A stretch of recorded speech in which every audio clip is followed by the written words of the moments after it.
la pluie est l'accessoire météorologique préféré d'Hollywood pour toute scène de la mort. Mais attendez, n'avons-nous pas vu cela un peu trop souvent?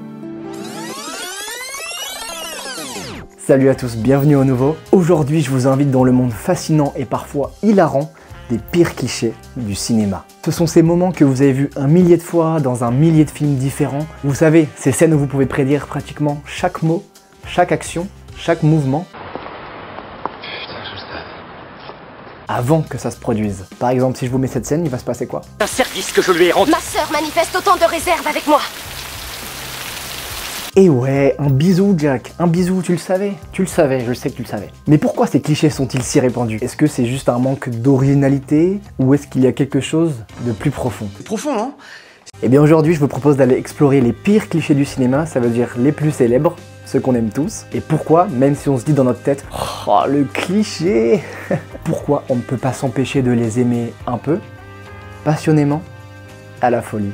Allez, installez-vous, prenez du popcorn, on est parti.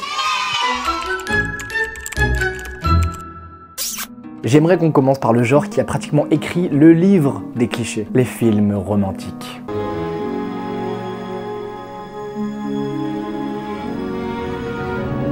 Ah, l'amour, il semble qu'à Hollywood, il ait ses propres règles. Et certaines de ces règles, eh bien, sont devenues des classiques indétrônables. Premier arrêt, l'incontournable course à l'aéroport.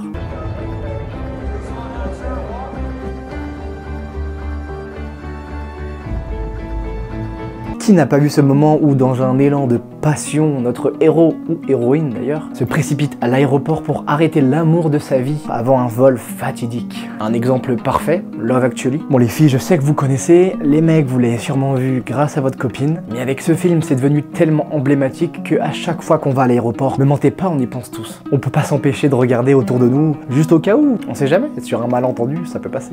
Oh les filles, je pars à Tourcoing.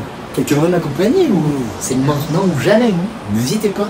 Et que dire du fameux baiser sous la pluie? C'est comme si la météo elle-même décidait de participer à la romance. Un des exemples les plus emblématiques vient du film The Notebook. Ryan Gosling joue dedans, donc forcément c'est romantique et forcément il va embrasser quelqu'un. C'était pas terminé. Et ça ne l'est toujours pas. Mais il y a quelque chose dans cette combinaison de pluie, de passion et de réconciliation qui semble capturer l'essence même de l'amour cinématographique. Et c'était beau. Mais pourquoi ces clichés fonctionnent-ils toujours? Peut-être parce qu'ils jouent sur nos désirs les plus profonds, l'amour qui triomphe contre toute attente, le romantisme inattendu. Alors certes, ils sont prévisibles, mais on va pas se mentir, ils sont aussi incroyablement satisfaisants. Parce qu'en réalité, qui sommes-nous? Nous sommes des petits humains assujettis à nos émotions. Oui, ces clichés romantiques sont comme le chocolat à la Saint-Valentin. On sait ce qu'on va obtenir, mais on est quand même ravis de le recevoir. Ils sont doux, parfois un peu sucrés, mais finalement ils font partie de ce qui rend si spéciaux les films romantiques. Et on adore! Dites-moi en commentaire quel est votre film romantique préféré.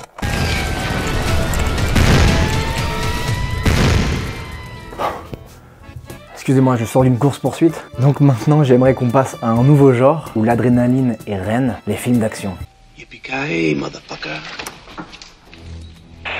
Ici, on oublie les lois de la physique et les héros ont plus de vie qu'un chat. T'as 9 vies, toi, t'as de la chance, tu sais, hein? Ah oui, je te réveille. Alors préparez-vous, ça va exploser. Oui, j'utilise des jeux de mots. Premier cliché du film d'action, et c'est un grand classique, le héros qui ne regarde pas les explosions.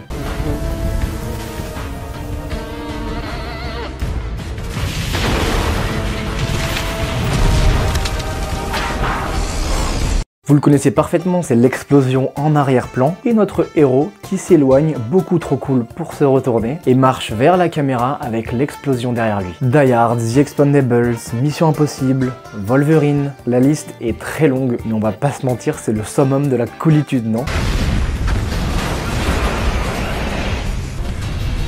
Et un autre cliché de film d'action qu'on adore, c'est le méchant qui prend le temps d'expliquer son plan en détail au héros qui se retrouve attaché derrière une chaise comme par hasard. Tu m'as eu, je suis plié et main lié. Enfin capturé, mon cher héros, permettez-moi de vous révéler mon plan diabolique. À l'aide de ce dispositif extrêmement complexe que vous voyez juste ici, je vais inverser la rotation de la Terre, plongeant le monde dans un chaos extrême. Parce que bien sûr, quoi de mieux que de donner à votre ennemi toutes les informations nécessaires pour vous arrêter? James Bond en a fait une tradition. Dans une poignée de minutes, mon plan sera une réussite. Et surtout, grâce à vos efforts, la marine anglaise va détruire la moindre preuve. Quant à moi, envoler. Dans un hélicoptère de la presse Carver qui couvrira l'événement. Le spectacle va être grandiose. J'ai peut-être une nouvelle fracassante à vous annoncer, Elliot. Mais ce qui est génial avec ces clichés, c'est leur capacité à nous donner exactement ce qu'on attend d'un film d'action. Des héros inébranlables et des méchants qui ont un peu trop confiance en eux. C'est du divertissement pur, sans prise de tête, et encore une fois, on adore tous ça. Les films d'action ne sont peut-être pas des chefs-d'œuvre de réalisme, surtout Fast and Furious.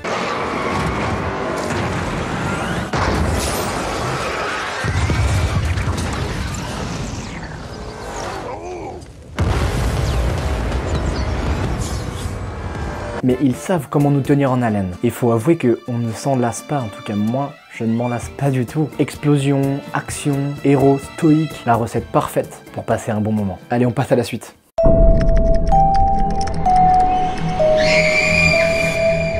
Changement d'ambiance. Après l'adrénaline des films d'action, plongeons maintenant dans un monde où la logique a pris ses 5 semaines de vacances direction Bali, les films d'horreur. Chérie, j'ai trouvé la maison de nos rêves, 10 meurtres, 5 suicides, et elle est vraiment pas chère, regarde, je te montre. Dans ces films, les décisions prises sont souvent, questionnables.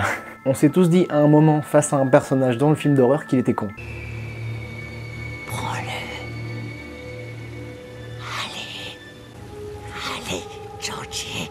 Premier cliché horrifique, je pense que vous voyez de ce dont on va parler. Le fameux diviser pour mieux régner, ou dans ce cas précis, diviser pour se faire attraper facilement. Okay, I'll go check it out. I'll check it out. I'm gonna check it out. Go check it out. I'll check it out. I'll go check it out. I'll go check it out. I'm gonna go check it out. Dans presque tous les films d'horreur, il y a ce moment précis où le groupe décide de se séparer parce que c'est plus intelligent. Malgré toute logique. Les films d'horreur Scream en ont fait une règle presque incontournable. And number 3, never, ever, ever, under any circumstances say, I'll be right back. Because you won't be back. I'm getting another beer. You want one? Yeah, sure. I'll be right back! Pourquoi rester ensemble quand on peut se balader seul dans une maison hantée? Et puis il y a le classique bruit étrange, un son inquiétant dans le grenier, la cave qui s'allume et qui s'éteint, une porte qui grince. Dans le monde réel, ça se passerait comme ça.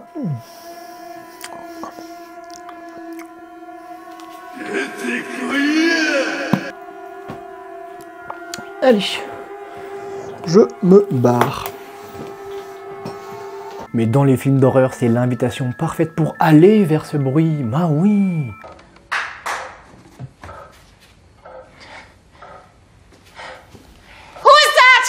Allons enquêter seuls avec pour seule arme une lampe de poche. J'espère que Decathlon, c'est à fond la forme.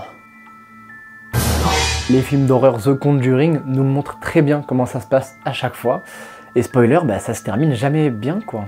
Mais ce qui rend ces clichés si amusants, c'est leur prévisibilité. Et quand on regarde un film d'horreur, on est tous devant notre écran, à fond dans le film. Mais non, dégage Jack, cours, barre-toi! Barre-toi, Jack! Mais au fond, on sait exactement que c'est ce qu'ils vont faire. Et c'est ça qui crée justement cette tension, ce frisson qu'on recherche dans un film d'horreur.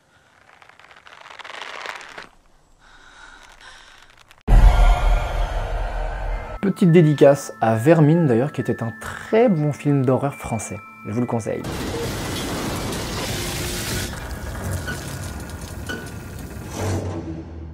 Finalement, les films d'horreur jouent avec nos peurs de manière si évidente qu'on ne peut pas s'empêcher de revenir pour en demander plus. Frissons, cris, décisions douteuses, ce sont les ingrédients parfaits pour une nuit terrifiante mais divertissante.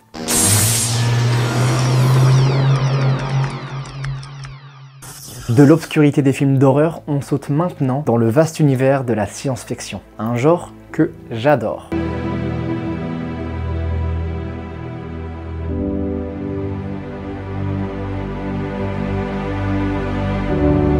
Ici, l'avenir, l'espace et le temps sont nos terrains de jeu, et les clichés, eh bien, ils sont tout simplement cosmiques. Je vous avais dit que je ferais des petits jeux de mots. Premièrement, on a l'incontournable invasion extraterrestre.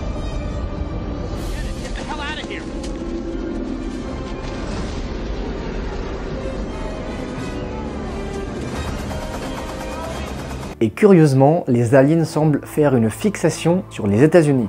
The United States, New York, Washington, Los Angeles. Ces villes sont de véritables aimants à extraterrestres. C'est un truc de fou. Nous sommes déjà en guerre, monsieur. Il faut les niquer, monsieur. Il faut les niquer maintenant. Il faut employer la force contre eux, les annihiler, les tuer, les tuer, les tuer. La ferme, la ferme, la ferme. Prenons par exemple Independence Day, célèbre film dans le genre. Les aliens ont parcouru des années-lumière pour arriver jusqu'à la Terre, mais leur première escale, c'est l'Amérique. Du coup, je me suis demandé comment les aliens réfléchissaient.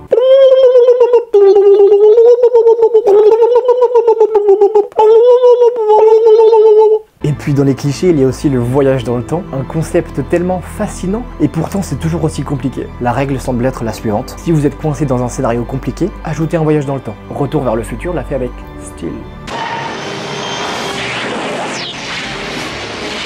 Mais entre nous, soyons honnêtes, combien de fois on a vu le passé changer le futur par une simple petite action? Et puis ensuite on nous dit que le passé ne change pas notre futur, mais que cela va créer un univers parallèle. If you travel to the past, that past becomes your future. And your former present becomes the past, which can't now be changed by your new future. Exactly. So Back to the Future is a bunch of bullshit? Puis finalement, on change tout. Je suis perdu en fait, mais j'adore. Ce qui est génial avec les clichés de science-fiction, c'est leur capacité à nous faire rêver et à nous interroger sur les possibilités infinies de notre univers. Ils étirent notre imagination tout en suivant certaines formules qui ont été écrites par des scientifiques. Alors oui, c'est parfois prévisible, mais cette prévisibilité fait partie du plaisir. Aliens, voyages et technologies futuristes, les films de science-fiction utilisent ces clichés pour construire des mondes qui nous émerveillent et qui nous inspirent. Et même si on sait ce qui va probablement arriver, on ne peut s'empêcher de regarder ces films fascinés. Excusez-moi, mais je peux savoir ce que vous faites ici? Je viens du futur. Guigui est un youtubeur extrêmement stylé. Abonnez-vous. Alors que ce soit sous la pluie romantique, au milieu d'explosions spectaculaires, face à des décisions douteuses dans l'obscurité, ou à travers le temps, l'espace, les clichés du cinéma nous accompagnent dans chaque genre. Ils sont prévisibles, parfois ridicules, mais sont indéniablement une part essentielle de l'expérience cinématographique. Mais tu n'échapperas pas à tous ces délices qui donnent à la vie toute sa saveur. L'acné, l'éjaculation précoce, le rasage et ton premier divorce. Ces clichés, c'est un peu comme des vieux amis, on les connaît par cœur. On peut même se moquer d'eux, mais au fond, on les adore tous. Ils façonnent nos attentes, renforcent les genres, et d'une certaine manière nous réconfortent avec leur familiarité. Et vous, dites-moi quels sont vos clichés préférés. Mettez-moi tout ça en commentaire, histoire qu'on en discute et qu'on rigole. Ceux qui vous font sourire, rouler des yeux ou même crier à l'écran. Partagez-moi tout ça en commentaire, s'il vous plaît. Si la vidéo vous a plu, n'hésitez pas à la liker, à la partager et surtout abonnez-vous comme le Guigui du futur l'a dit. C'était Guigui, merci pour votre écoute, ciao. They were all messages of love. If you look for it, I've got a sneaky feeling you'll find that love actually is all around.